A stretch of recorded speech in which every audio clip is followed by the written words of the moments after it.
So I got this crazy idea and this crazy concept that I've been applying to my own life that has been super, super helpful. And I want to share it with you guys. This is the top line thing, all right? Here's the headline. Here's what it is. In order to move forward, you must move backward first. Now, what do I mean by that? The thing is, it's about goals. It's about understanding where you want to be in a certain period of time. It's about defining that, okay? Now, this is about anything in life. This is about money, relationships, health, career, whatever it is that you can think of that you want to do. You have to go backwards first before you can actually get to that point. Let's say you're somebody that's like, man, next year, I want to go on vacations. I'm going to do a lot of vacations next year. But that's all that you've really done to define it. Probably won't even go on one vacation if that's how you've defined it, honestly. It's because that goal that you've defined is so vague that you won't know how to achieve that goal. There's no path to get there. So when I say you have to start somewhere to go backwards, what you have to do is define that goal at the beginning. Instead of saying, I want to go on some vacations next year, what does that mean? How many am I going on? Who's going on the vacations? Whatever. Or next year, I am going to go on one vacation with my wife and one with a family vacation. Now, in the phrasing, just in the phrasing of that, there are things you can take out of it. I want to go on a couple vacations next year.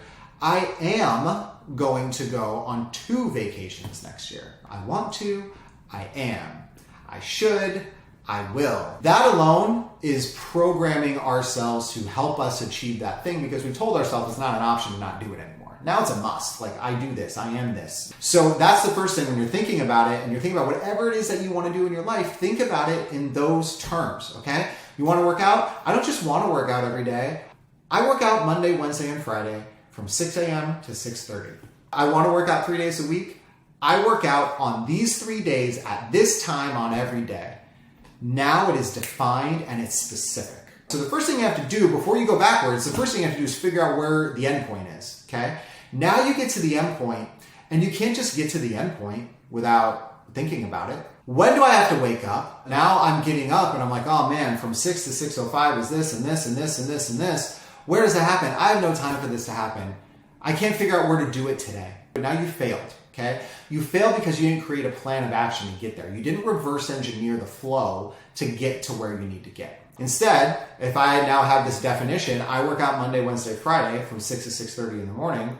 So I'm going to start at where I want to be and reverse engineer what has to go back. And say, okay, I have to go back from there, and I have to decide, well, do I brush my teeth before I work out? Do I eat something before I work out? Do I drink something before I work out? Do I make a shake? Like, what do I do?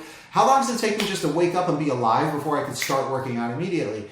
So now I'm backtracking what my morning looks like to get there. I actually need to wake up at 5:15. If I could wake up at 5:15, I could wake up, brush my teeth, get a drink, make a protein shake, and be out there by 5:30, and then I'll be ready to go. So that's a very small example of having a defined place and then working backwards and reverse engineering where you're going to get, so then you can achieve that goal. Because if you don't do it, it's not going to happen.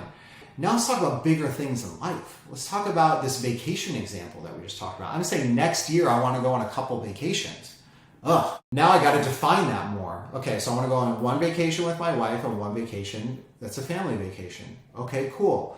What time of year? What are the potential vacation destinations? Now I got to reverse engineer every single thing about that vacation all the way back to how am I going to pay for this vacation? You have to see where you are at the end and what makes it successful at the end. You take this framework and you apply it literally to everything in your life. When you're going through a health journey and a home situation, a mold issue that's tied to that, this is more of like a long-term kind of plan, okay? So you have to think out a couple years probably in advance of what does this look like, and there's other elements involved, right? Your home is involved, your doctor is involved, there's your family and that component's involved, there's money that's involved, there's all these things that are involved. The reason I think that a lot of people get overwhelmed and they get frustrated is because they let these things come to them and they're not prepared for it. And this part gets frustrating, I think, because sometimes you don't totally know exactly what you need to plan. For a health journey, you have to look at the health side of it, you have to look at the money side of it, you have to look at the home side of it and what all of that looks like, and you have to look at your family component and timing, and those are kind of like the main things that you're kind of thinking of. And think of all of those things as like a different set of individual goals that you need to create that all move towards a master goal, okay? So almost think of this mold journey that you have. At the very top up here, I am better. If you start at the end and you understand what that needs to look like, and then you say, okay, well, what are the elements that are a part of that? And if you can work each thing in kind of baby steps that have all been derived and reverse engineered from your end goal, that's a way that you can get there and actually have it be sustainable, defined, and have it be achievable.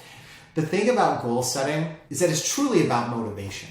It's truly about having something to strive toward and continue to work towards so you can ultimately get to an end goal. And the end goal is all about betterment. I mean, that's what it is. It's like, it's being better at something, it's doing better at something, it's achieving something. It's like whatever it is, right? You know, tying it back just in general to any process. If you know where the end point is and it's really defined, and then you think back to all the steps that really need to happen in order to get there, it's really easy to get there at that point.